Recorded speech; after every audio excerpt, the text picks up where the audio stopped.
Olá, você que me segue no Rodrigo Silva Arqueologia, que bom estarmos de volta aqui mais uma vez na semana para falarmos sobre a Bíblia, sobre a Palavra de Deus, sobre teologia. E se você não é inscrito no canal, está aqui o meu convite. Venha fazer parte da família do canal Rodrigo Silva Arqueologia. Você é muito bem-vindo. Pessoal, hoje nesta meditação, nesse bate-papo aqui, eu queria falar um pouquinho sobre essas tragédias que têm acontecido e que têm, de uma forma direta ou indireta, afetado a todos nós. De maneira direta, aqueles que são envolvidos porque têm parentes que perderam sua vida ou têm um trauma, por exemplo, aqueles que estavam lá em Capitólio, em Minas Gerais, quando aquela parede de pedra caiu na água ali, e foi algo realmente dantesco, foi algo terrível. E a gente pergunta, onde é que está Deus nessas tragédias? Enquanto eu estou fazendo esse vídeo para você aqui, tem tantas famílias que estão perdendo tudo, casas. Lá em Minas Gerais, algumas represas que estavam com risco de transbordar ou, quem sabe, até romper. Aí você tem vídeos dos bombeiros, da polícia, mandando o pessoal sair correndo, deixando para trás casas. Tem gente que tinha um cachorrinho de estimação na casa, não pôde voltar para buscar. Eu lembro de uma mulher dando depoimento, ela falou assim, eu perdi tudo, perdi minha casa, minhas criações. Ela falava de cachorros, de alguns animais de estimação que ela tinha, fora aqueles que perderam entes queridos mesmo. E a gente que lida com a palavra de Deus, que estuda a Bíblia Sagrada, não tem por que não perguntar onde é que está Deus nessas tragédias. Eu sei que muita gente deve estar me perguntando assim, Rodrigo, onde está Deus? E se eu estivesse nesse momento no velório de alguma das vítimas, seja das enchentes ou daquele acidente em Capitólio, talvez o parente que ficou vivo, o amigo, estaria me perguntando, Rodrigo, e aí, você que estuda a Bíblia, você que estuda teologia, onde estava Deus? Onde está Deus nessas tragédias? E a tragédia, ou a pergunta, fica ainda mais, como é que eu diria, irônica, por falta de outra palavra, quando nós vemos, por exemplo, que um dos barcos mais atingidos, que teve maior quantidade de mortos, pelo menos aquele barco que parece que 8 pessoas morreram, todas da mesma família ou amigos da mesma família, porque havia um rapaz que estava comemorando o seu aniversário. Uma das notícias que eu ouvi de um dos policiais ali diz que esse barco, ironicamente, chamava-se Jesus. Então fiquei perguntando do lado de cá, quando o dono desse barco foi escolher um nome para sua embarcação, ele poderia ter colocado Poseidon, poderia ter colocado Iara, nomes relacionados às águas, poderia ter colocado Águas Claras, ele colocou Jesus. Então imagino que era uma pessoa de fé, que confiava de alguma forma que Jesus iria protegê-lo. Quem sabe ele não fez uma oração, sendo católico, um Padre Nosso, com uma Ave Maria, sendo um evangélico, uma oração qualquer, sei lá se ele fez o sinal da cruz. Eu sei que a tragédia aconteceu onde estava Deus. E sempre que a humanidade é acordada por uma notícia assim, a gente pergunta, onde está Deus? Esse foi o argumento que levou muitos na Europa a se tornarem céticos, especialmente depois de 1755, quando houve o terremoto de Lisboa, que foi definido por Voltaire como sendo o flagelo de Deus. E Voltaire conseguiu, graças ao terremoto de Lisboa, criar uma linha de filosofia chamada deísmo, que até acreditava na existência de Deus, mas confiante de que Deus não estava aqui, ou pelo menos não se importava com as suas criaturas. Aquele Deus da providência, aquele Deus que age, para Voltaire, aquele Deus não existia. No máximo, era um criador que, como o fabricante de um relógio de pulso, ou um relógio de bolso, dá cordas no relógio, falando do relógio daquela época, e coloca ali para funcionar e vai embora. E depois do deísmo, outras correntes também foram surgindo ali, né? Nós já tínhamos antes as formas do racionalismo europeu, David Hume, por exemplo, que diziam que não existe Deus, é só a razão. Aí vem o ateísmo, o agnosticismo, o ceticismo de um modo geral, e as pessoas voltam a se questionar, crentes ou ateus? Onde estava Deus? O crente para buscar uma resposta, o ateu para reafirmar uma argumentação. Eu vou ler com vocês aqui nesse vídeo, nesse momento, aqui o Salmo 91, que é um salmo que aparentemente estaria falando justamente da providência de Deus. Mas onde estava o Deus do Salmo 91? Eu me lembro quando eu era criança, esse salmo era tão conhecido que os mais antigos contavam que se você deixasse uma Bíblia aberta no Salmo 91, o demônio fugiria da sua casa. Eu lembro que minha mãe tinha uma Bíblia que ela ganhou dos adventistas antes de eu nascer, Essa Bíblia depois foi destruída por ela, uma outra história, quando ela descobriu que eu estava dando estudos bíblicos escondido. Eu tinha 12 anos de idade. Mas uma das coisas que eu lembro dessa Bíblia é que ela tinha as páginas aqui do Salmo 91 totalmente amarelas, porque era a única coisa que ficava aberta, era o Salmo 91. E havia muito costume de algumas famílias abrirem a Bíblia no Salmo 91, acreditando que ele espantaria o demônio. O Salmo 91 diz assim: Aquele que habita no esconderijo do Altíssimo e descansa à sombra do Onipotente, diz ao Senhor: Tu és o meu refúgio e a minha fortaleza, o meu Deus em quem confio, pois ele livrará você do laço do passarinheiro e da peste perniciosa. Ele cobrirá com as suas penas, e sob suas asas você estará seguro. A sua verdade é proteção e escudo. Você não terá medo do terror noturno, nem da flecha que voa de dia, nem da peste que se propaga nas trevas, nem da mortandade que assola ao meio-dia. Caiam 1000 ao seu lado, 10.000 à sua direita, e você não será atingido. Somente com seus olhos você contemplará e verá o castigo dos ímpios. Você dirá: O Senhor é meu refúgio. Você fez do Altíssimo a sua morada. Então mal nenhum lhe sucederá. Praga nenhuma chegará à sua tenda, pois aos seus anjos ele dará ordens a seu respeito para que guardem você em todos os seus caminhos. Eles o sustentarão nas suas mãos para que você não tropece em alguma pedra. Você pisará o leão e a cobra. Com os pés esmagará o leãozinho e a serpente. Deus diz: Porque a mim se apegou com amor, eu o livrarei. Eu o protegerei porque conhece o meu nome. Ele me invocará e eu lhe responderei. Na sua angústia eu estarei com ele.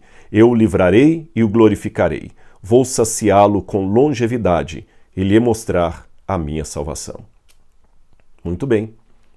Mas onde é que esse Salmo 91 se cumpriu naqueles ali que foram mortos? O sujeito estava comemorando o aniversário dele. E antes que alguém fale assim: mas eles estavam com bebedeira, estavam embriagados, estavam, quem sabe, blasfemando, com músicas que não agradam a Deus. Se você está indo com esse raciocínio, então eu posso tornar a pergunta um pouco mais complicada para você. Onde estava Deus, por exemplo, naquele acidente de ônibus que aconteceu uma vez com a Igreja Adventista, onde jovens estavam voltando de um retiro espiritual e o ônibus tombou na estrada e vários jovens morreram? Aliás, eu poderia colocar essa história até no plural, porque eu conheço pelo menos 13 histórias de acidente de ônibus envolvendo jovens adventistas que estavam voltando de um acampamento espiritual. Uma vez na Igreja Central Paulistana, parece que vários jovens haviam morrido, não sei se foram 12 ou 15 caixões, todos enfileirados na Igreja Central Paulistana, de jovens que morreram voltando de um congresso espiritual. Onde é que estava Deus? Essa pergunta, ela fica muito chocante quando a gente lê no texto, porque a gente não encontra uma explicação óbvia para o sofrimento com base num salmo tão determinista como esse. Se você confiar no Senhor, Ele vai cuidar de você, Ele vai amparar você. Aliás, esse salmo é tão importante, por isso que ele está na forma de poesia. Eu já mencionei isso em algum outro vídeo que eu fiz explicando a Bíblia. Nos tempos da Bíblia, quando eles queriam enfatizar uma coisa, torná-la tão importante ao ponto de ser decorada, eles falavam em forma de poesia. Tudo que é mais do que importante, supremamente importante, essencialmente importante, é dito em forma de poesia na Bíblia. E não pense em poesia naquele sentido apenas romântico, amoroso, que nós vemos aí nos romances, não. É uma poesia para facilitar a memorização. Por isso que o poema, para eles, mais do que uma coincidência de sons perfazendo a rima, era mais um paralelismo de ideias. A mesma coisa é dita 2 vezes, às vezes 3 vezes, com palavras diferentes. Às vezes é dita de uma forma positiva, às vezes de uma forma negativa. Por exemplo, uma forma que eu tenho de fazer a poesia no hebraico bíblico é colocando assim: de noite eu o procuro, de dia não o consigo encontrar. Percebeu? De noite, de dia. Procuro, encontrar. Então você vê o paralelismo de ideias. São chamadas ideias antitéticas aí, porque uma está dizendo uma coisa, outra, mas no conjunto literário elas se complementam. Ou, quem sabe, pode ser um paralelismo sintético. O primeiro foi antitético, esse é sintético. Eu digo a mesma coisa com palavras diferentes. A menina era bela e inteligente. Uma garota bonita e esperta. A mesma coisa dita com palavras diferentes. No livro de Daniel, que eu estou preparando uma série para o programa Evidências, o livro de Daniel, quando fala no capítulo 7 sobre a terra, fala em prosa. Quando ele vai falar sobre o céu, começa a falar em poesia. Por isso que o Salmo 91 também está numa forma de poesia. Quer ver o paralelismo? Aquele que habita no esconderijo do Altíssimo e descansa à sombra do Onipotente. Habita no esconderijo, descansa à sombra. Altíssimo, onipotente. Viu a mesma coisa? Diz ao Senhor: Tu és o meu refúgio e minha fortaleza, meu Deus em quem eu confio. Pois ele livrará você do laço do passarinheiro e da peste perniciosa. Ele o cobrirá com suas penas.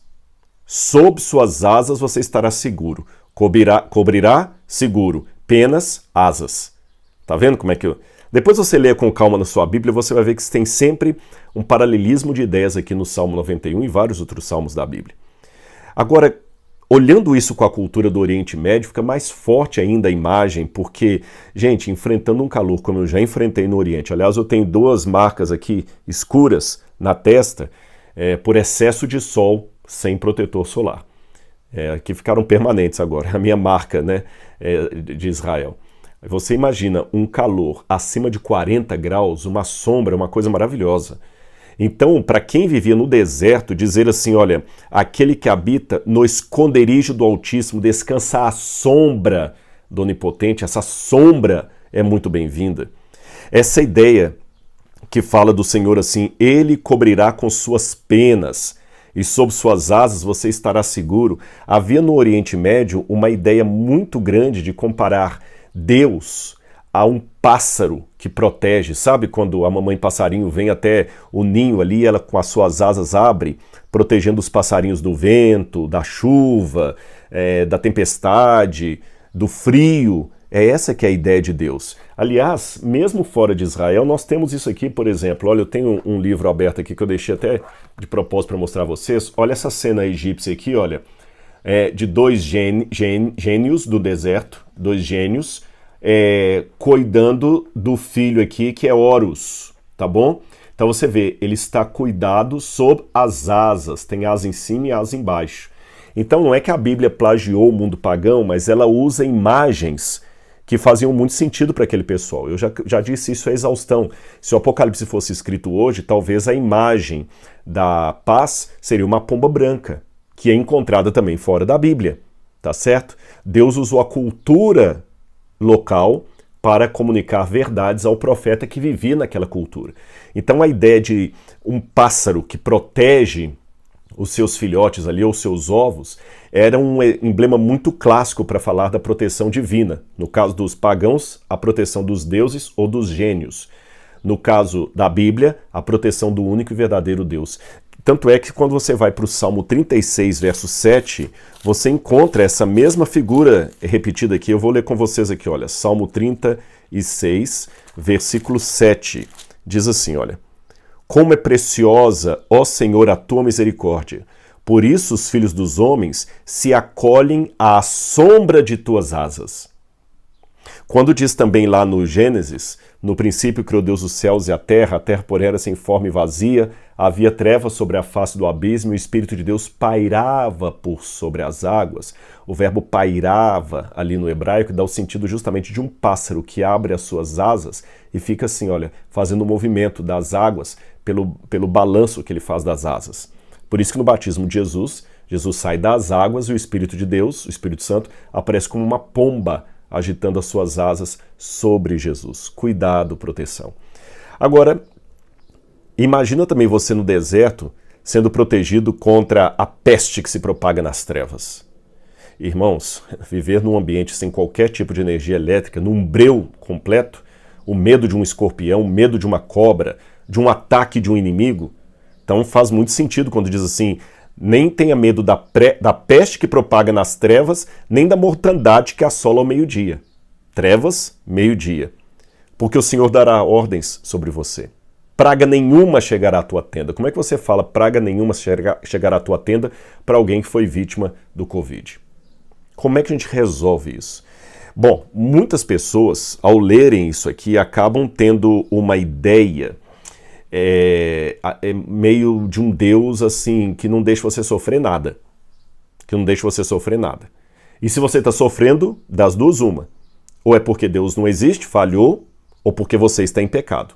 Aliás, essa foi a compreensão errônea dos amigos de Jó. Se você olhar com calma o livro de Jó, você vai ver que os amigos de Jó trabalham com essa ideia de que quem está em Deus jamais será prejudicado. Quem está em Deus jamais será atacado. Quem está em Deus jamais terá uma praga chegando até a sua tenda. Porque Deus dará ordens aos anjos para protegê-lo. Aí, quando Jó estava sofrendo horrores, no primeiro dia, Jó morava lá na torre mais cara da cidade, digamos assim.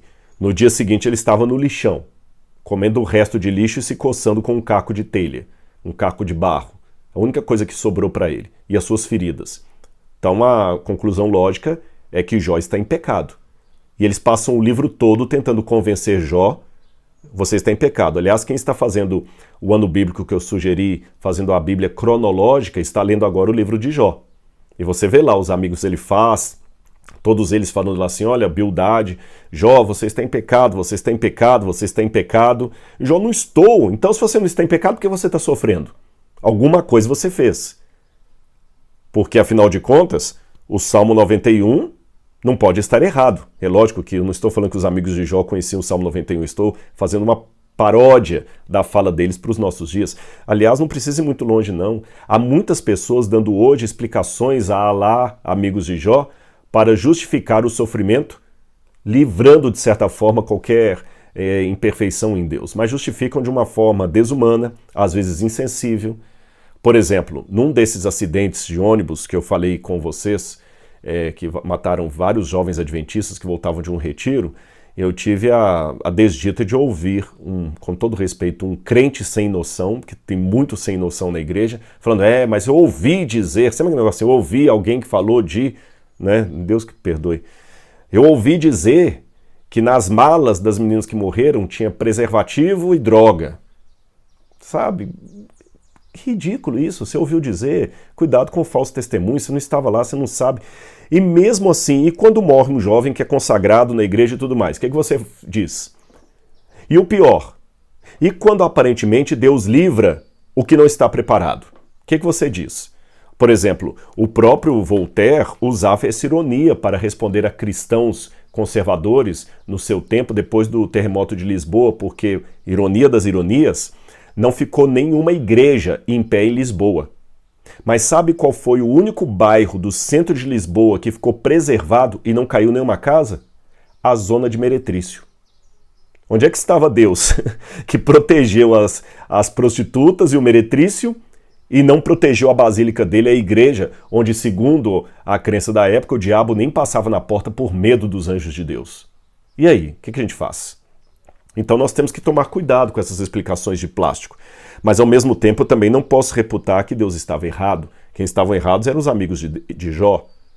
O Salmo 91 não está errado, mas se não está errado, Rodrigo, como é que a gente entende esse cuidado de Deus? A primeira coisa que me chama a atenção aqui, meus queridos, é que no início o Salmo parece ser escrito para alguém que vive no deserto. Eu fiz uma breve menção disso no início, né? Quem está num calor de 40 graus, receber aquele que habita no esconderijo do Altíssimo, faz todo sentido. O deserto tem muitas pedras e quando você anda de noite ali no deserto, gente, às vezes faz muito vento, não dá para andar com uma lamparina, que o vento apaga a lamparina. E é um breu. Eu lembro uma vez que eu dormi no deserto de Baiuda, lá no Sudão, e foi o mais lindo céu que eu já vi. A gente estava no meio do deserto, eu deitei na areia e olhei, mas só que quando eu olhava para o lado, eu não conseguia ver nenhuma folha de papel a meio metro do meu nariz, porque era um breu danado, muito escuro.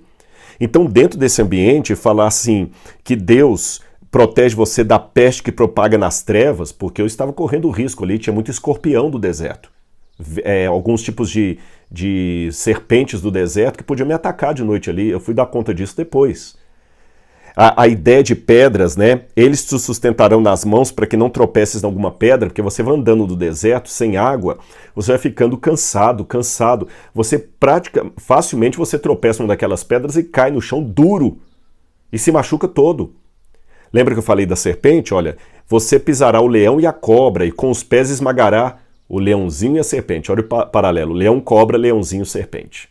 Mesmo aquela víbora pequenininha, eu lembro uma vez que eu estava com um grupo de arqueologia da Andrews, lá na Jordânia, em Petra, e eu estava sentado assim, como uma cobra preta saiu do meio dos meus pés assim, e o camarada falou assim, fica quietinho, e ela passou assim, e se ela tivesse me picado naquele dia ali, eu teria morrido na hora, porque ela é uma das cobras mais venenosas que tem na região.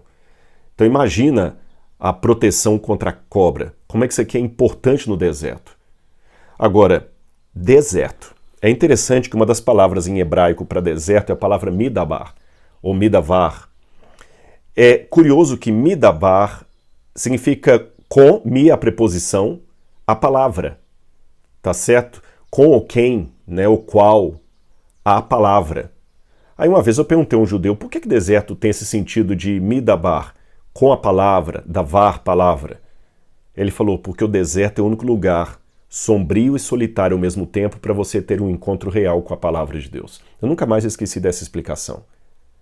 Então note que o Salmo 91 está sendo escrito para pessoas que estão no deserto e não para pessoas que estão numa casa com ar-condicionado e suco de laranja gelado e assistindo o filme e comendo pipoca.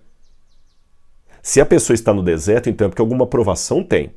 Algum tipo de provação tem. E que provação seria essa? Mas se tem provação, como é que eu equaciono a provação com a promessa de libertação de Deus? Porque uma coisa parece anular a outra. Se Deus promete te libertar, então não pode ter provação. Se tem provação, por que ele promete livrar? Bom, você já parou para pensar que esse salmo também foi repetido contra Jesus? Quando a gente vai para Mateus capítulo 4, chama a minha atenção que o Satanás, quando vai tentar Jesus, de onde Jesus estava? No deserto. Então lembra, eu falei que o Salmo 91 foi escrito para pessoas que viviam no deserto. E Mateus capítulo 4 mostra Jesus no deserto. E o diabo, no deserto, cita para Jesus o quê? O Salmo 91. Olha o que ele fala para Jesus aqui, olha. E o diabo pega Jesus no deserto, leva Jesus até a cidade santa, Jerusalém, o coloca no pináculo do templo e diz para Jesus assim, verso 6, se você é o filho de Deus, jogue-se daqui, porque está escrito, aos seus anjos ele dará ordens a seu respeito, eles o guardarão nas suas mãos para que você não tropece em alguma pedra. O diabo citou o Salmo 91 para Jesus nessa interpretação errônea que muita gente dá, que uma vez que o Salmo 91 é uma promessa de livramento, então quem não é livrado é porque não está com Deus. Há muitas pessoas que querem fazer essa interpretação, desculpe minha sinceridade, até diabólica, até satânica. É uma interpretação, uma hermenêutica completamente errada, porque não é isso que o Salmo está prometendo. Aí quando você lê errado o Salmo 23, das duas uma. Ou você questiona a providência divina, porque você fala, não, se Deus prometeu livrar e não está me livrando, então é porque ele não é Deus. Ou você vai se tornar um ateu, que vai falar o seguinte, está vendo, Deus não existe, porque se ele existisse, não existiria o sofrimento. Se o Deus que os cristãos acreditam existisse, não teria essa tragédia agora lá em Capitólio. Mas calma, Jesus estava justamente 40 dias no deserto, com fome, sem banho. Jesus não estava bonito. Jesus devia estar feio, cadavérico. O hálito de Jesus deveria estar com um mau hálito grande. Rodrigo, calma, você está falando do Filho de Deus, sim, mas do Filho de Deus encarnado. Jesus não se tornou aparentemente ser humano, não. Ele se encarnou como ser humano. Como disse Paulo, ele se tornou a semelhança de nós em tudo, menos no pecado. Então Jesus também, desculpe a sinceridade, defecava, urinava. Jesus não tinha erros morais, mas Jesus poderia, ao martelar um prego, errar e bater no dedão e fazer um hematoma ali. Jesus poderia. Jesus deixou a cruz cair. Jesus sentia dor. Jesus sentia medo. Jesus sentia frio. Se Jesus estivesse aqui hoje, o corpo de Jesus não seria imune ao vírus.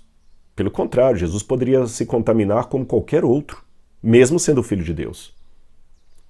E naquele momento ali, ele não parecia ser alguém que o Pai estava protegendo. Aí o diabo, mas tem alguma coisa errada com você, igual os amigos de Jó. Porque o Salmo 23 falou que o Salmo 91 falou que você seria protegido. Se você está com medo de pular é porque você não acredita na promessa de Deus. Aí qual foi a resposta de Jesus a Satanás? Também está escrito, Jesus também citou a Bíblia, não ponham à prova o Senhor teu Deus. Não ponham à prova o Senhor teu Deus. O que Jesus quis dizer com não ponham à prova o Senhor teu Deus? É interessante que aqui ele está fazendo uma citação de Deuteronômio, capítulo 6, versículo, deixa eu ver que eu anotei, 16. Capítulo 6, verso 16. Deuteronômio 6, 16, que diz assim, olha. 6,16. Não ponham à prova o Senhor seu Deus. A mesma citação de Jesus.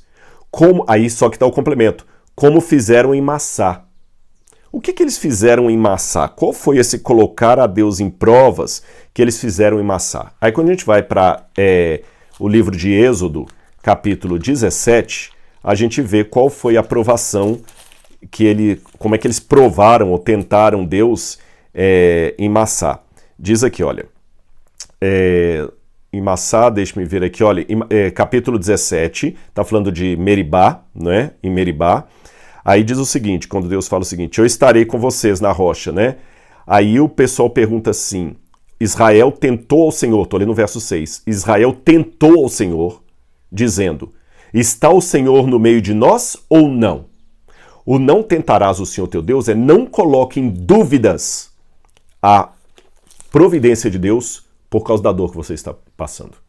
Então, meus queridos, embora eu respeite todas as dores, todos os sofrimentos, eu estou orando por vocês, eu digo que o primeiro passo para você saber lidar com a dor é não tente o Senhor teu Deus, não coloque Deus em prova, não questione a justiça de Deus. Naquele episódio de Meribá, que o pessoal tentou a Deus, questionou a justiça de Deus, e que Deus falou o seguinte, não ponham à prova Deus como fizeram em Meribá, e Jesus usa essa palavra para responder ao diabo no deserto, seria o seguinte, Deus salvou o povo do Egito, abriu o Mar Vermelho e os levou para a terra da promessa. Só que, entre o Mar Vermelho aberto e a terra da promessa, aqui no miolo tinha o deserto. E no deserto tinha provação, no deserto tinha tentação, no deserto tinha perigo. Então o que a gente tem que entender? A dinâmica do grande conflito. Se sofrermos demais, nós não entendemos. Se sofrermos de menos, não sabemos qual mal é o mal e não desejaremos nos livrar dele. Então veja bem, Deus dá demonstrações claras de que ele não nos abandonou. Ele tirou o povo do Egito com mão forte. Ele abriu o Mar Vermelho para o povo passar a seco. Mas antes de levá-los a Canaã, ele permitiu o hiato do deserto. Então, se você olhar na sua vida, haverá momentos em que Deus livrou você, como ele abriu o Mar Vermelho, porque na minha vida foi assim. Há a promessa de Deus de conduzir você para o paraíso, para a Nova Jerusalém, mas entre uma coisa e outra, você também tem o hiato do deserto. Então, de que maneira eu entendo o Salmo 91? O Salmo 91 é uma promessa que Deus não nos abandonará. Ele abrirá o Mar Vermelho para nós porque Ele cuida de nós. Mas até que entremos na terra prometida, Ele permitirá que nós passemos por dificuldades. Ele permitirá. Como Ele permitiu que o próprio Jesus passasse por dificuldades. Porque, veja bem, uma leitura errônea desse salmo poderia ser justamente o que está no Salmo 18, 50. Olha aqui, o Salmo 18, verso 50. Olha a promessa que havia sobre o Messias, o descendente de Davi. Diz assim, olha. Vou ler a partir do verso 49. Por isso eu te glorificarei entre os gentios, ó Senhor, e cantarei louvores ao teu nome. É Ele quem dá grandes vitórias ao seu rei e usa de misericórdia para o seu ungido. Deus dá grandes vitórias ao seu rei e usa de misericórdia para o seu ungido, para com o seu Messias. Onde é que estava a misericórdia de Deus enquanto Jesus era crucificado? Então, quando alguém me pergunta, Rodrigo, onde está a promessa do Salmo 91 quando eu perco um ente querido ou sofro uma doença? Eu pergunto de volta, onde estava a misericórdia de Deus prometida em Salmo 18, verso 50, enquanto Jesus agonizava na cruz do Calvário? É esta a questão. Veja bem, você pisará o leão e a cobra. Se você vai pisar o leão e a cobra, é porque eles ainda estarão com você. Se você ainda vai ser livrado da peste que propaga nas trevas, é porque elas ainda propagam nas trevas. Se você está buscando o refúgio, é porque ainda há um sol quente e escaldante. E a única maneira que eu encontrei, meus irmãos, em mim mesmo, antes que alguém pense que eu estou sendo insensível, porque não fui eu que perdi um ente querido em Capitólio, não fui eu que perdi um ente querido, não é a minha casa que foi inundada, eu cheguei ontem de viagem, mas a minha casa estava do jeito que eu deixei. Mas eu já passei por muitos problemas na vida também, muitas dores. Eu já falei à exaustão que não interessa se é dor de dente ou dor de cabeça, dor é dor. Você está com uma enxaqueca tremenda, eu estou com uma dor de canal tremendo. Você não pode falar que sofre mais do que eu, temos dores diferentes. Mas uma coisa que eu notei, a única coisa que dá sentido à minha dor é se eu permito que Deus transforme a minha dor em algo de bom, para mim ou para o meu semelhante. Eu vou explicar isso para você. Eu já falei na internet da minha depressão e que eu quase acabei com a minha vida. E foi terrível. Para você chegar ao estado que eu cheguei, você tem que estar muito mal. Muito mal. Eu tive depressão severa. Depressão severa. Eu não queria ter passado por aquilo. Mas sem nenhum masoquismo, eu recebi tanto feedback de pessoas que falaram assim: Rodrigo, você não sabe como me ajudou o dia que você teve a coragem de contar em rede nacional, lá no podcast do Flow, o seu problema com a depressão. Gente, eu não estou falando de dezenas nem centenas, foram milhares, literalmente milhares de mensagens. Havia gente que estava tentando suicídio e desistiu do suicídio ao me ouvir contar minha história ali no Flow. Hoje, olhando para trás, sem nenhum masoquismo, sem nenhum prazer no meu próprio sofrimento, eu viro para Deus e falo: Senhor, se aquela depressão pela qual eu passei permitiu ajudar a Maria, que está me ouvindo hoje do outro lado, então agora eu vi sentido na minha dor. Perceberam? Porque Deus transformou a minha dor, uma dor que Deus também não queria que eu passasse por ela, Deus transformou a minha dor para o bem. Bem meu, porque eu me amadureci, e bem para o outro, que a partir do meu testemunho foi transformado. E se eu não tivesse passado pela depressão, talvez eu não teria outra coisa para contar no Flow, e talvez essas pessoas que foram alcançadas não seriam alcançadas, pelo menos não pelo meu depoimento.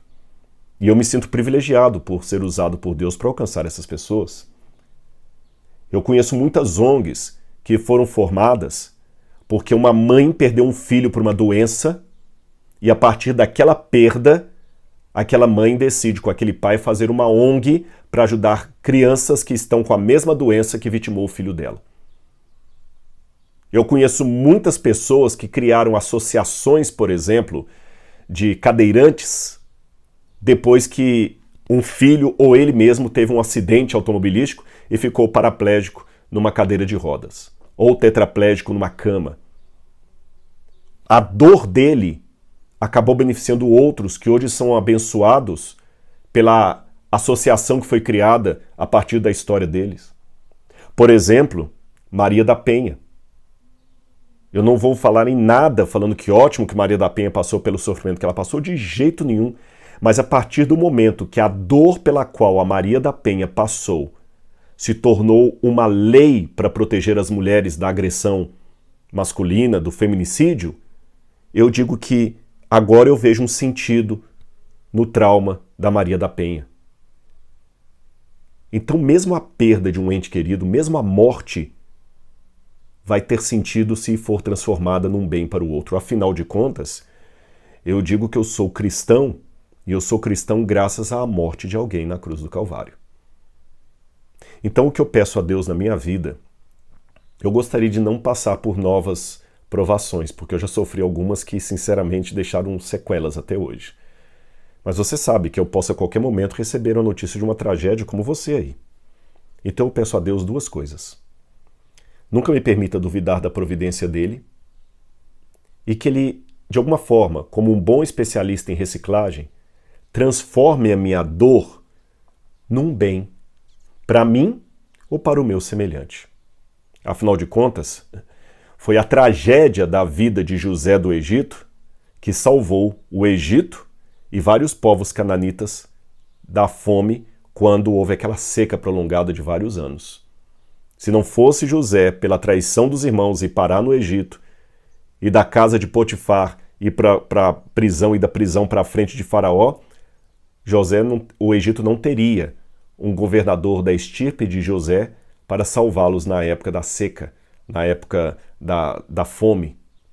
E o Egito, estando protegido na época da fome pela atuação de José, que foi parar ali por um sofrimento, por uma tragédia, o Egito também socorreu povos de Canaã. Então, faça comigo essa oração hoje. Senhor, está doendo. Eu não consigo entender por que eu estou sofrendo. Por que o Senhor não cumpriu 100% o Salmo 91. Mas transforma a minha dor numa bênção. Para mim ou para o meu semelhante. Faça uma reciclagem, Senhor. Porque ainda que eu não fique beneficiado, mas se a minha dor ajudar alguém, usa-a, Senhor. Porque entre a abertura do Mar Vermelho e Canaã existe o deserto. Entre o batismo no Jordão, em que ele ouviu a voz, Tu és o meu filho em quem me comprazo, e a ressurreição ao terceiro dia, houve os anos de ministério e o deserto sendo tentado pelo diabo e a cruz. Entre o batismo de Jesus e a ressurreição, houve o Calvário. Se foi assim com Cristo, por que teria que ser diferente comigo? Eu creio no Salmo 91. E creio que Deus é poderoso. Sabe por quê? Um dia, Ele me livrará para sempre da dor, do sofrimento, do laço do passarinheiro. Tudo isso será passado. E, de certa forma, o Salmo 91 vai ter um cumprimento literal. Eu só não sei ainda quando, mas em breve, de acordo com o Apocalipse, Deus enxugará dos olhos toda lágrima. E já não haverá mais morte, nem luto, nem pranto, nem dor. Console o seu irmão e a si mesmo com essas palavras. Que Deus abençoe você. Um abraço. Tchau, tchau.